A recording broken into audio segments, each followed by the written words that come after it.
बघा, तुम्हाला लक्षात असेल, जेव्हा महाविकास आघाडीचं सरकार होतं तेव्हा 70 दिवस सीबीआयला एंट्रीज दिली नव्हती. सीबीआयला एंट्री ही सुप्रीम कोर्टाने दिली, महाराष्ट्र सरकारने तेव्हा दिली नव्हती.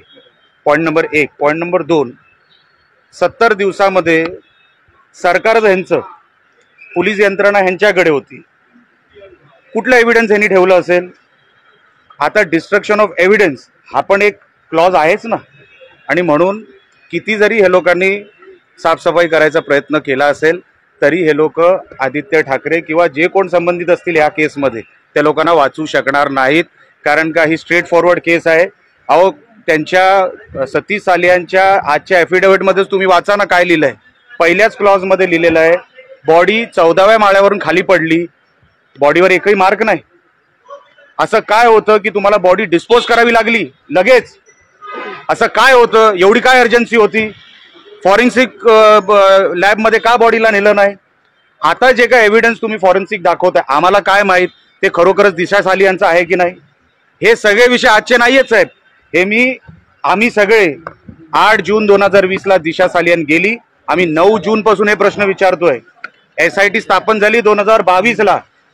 आणि म्हणून लवकरात लवकर, मी सभागृहात नव्हतो, मी सभागृहाची चर्चा ऐकली, मी सभागृहात देखील मागणी करणार आहे SITने लवकरात लवकर रिपोर्ट द्यावा. पण जे आम्ही म्हणतोय की त्या 70 दिवसामध्ये साफसफाई काय काय केली, डिस्ट्रक्शन ऑफ एव्हिडन्स काय काय आहे, त्याच्यामध्ये फॉरेन्सिक रिपोर्ट खरा आहे की खोटा आहे, हे सगळं, आणि CDR रिपोर्ट.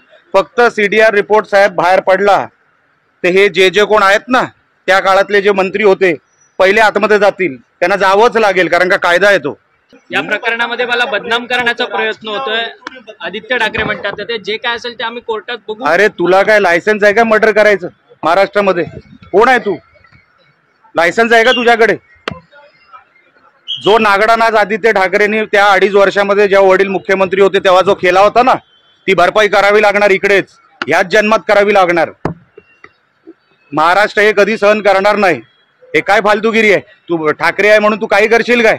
आम्ही करू देणार नाही. कायदा हा सगळ्यांसाठी समान असतो. जर सुप्रीम कोर्टाच्या ऑर्डरमध्ये आहे, जर कुठला आरोपी रेप केसमध्ये, मर्डर केसमध्ये आहे, पहिलं त्या आरोपीला अटक करावं लागतं. हा तर डायरेक्ट नाव घेतलंय नातेवाईकांनी, वडिलांनी नाव घेतलंय, त्याला तर आतमध्ये घेतलाच पाहिजे. इन्व्हेस्टिगेशनचा भाग म्हणून त्यांना इंट्रोगेशनला तर बोलवावं लागेल. नावं आली तर इंट्रोगेशनला बोलवावं लागेल. आमचं तर जेव्हा FIR मध्ये नाव सुद्धा नव्हतं ना, तेव्हा पण इंट्रोगेशनला बोलवलं होतं साहेब.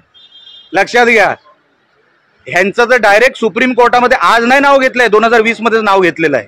म्हणून आपण लक्षात घ्या, हे साधं सोपं एवढं नाहीये. त्यांनी किती जरी कव्हर करायचा प्रयत्न केला, ह्याच्यातून कोणी आरोपी वाचणार नाही. त्यांना जेल होणार म्हणजे होणार 100%. उद्धव ठाकरेंनी हे प्रकरण दाबण्याचा प्रयत्न केला होता का? नारायण राणेंशी बातचीत झालेली होती का? कारण ते मला माहित नाही, पण उद्धव ठाकरे हे 100% तेव्हा हा विषय दाबण्याचा प्रयत्न करत होता. अहो, सिंपल आहे ना, तेव्हा आयोग कोण होता? सचिन वाझे. केसमध्ये कोण होता? इन्व्हेस्टिगेशन ऑफिसर कोण होता? सचिन वाझे होता. त्याच्यातूनच आलं सगळं.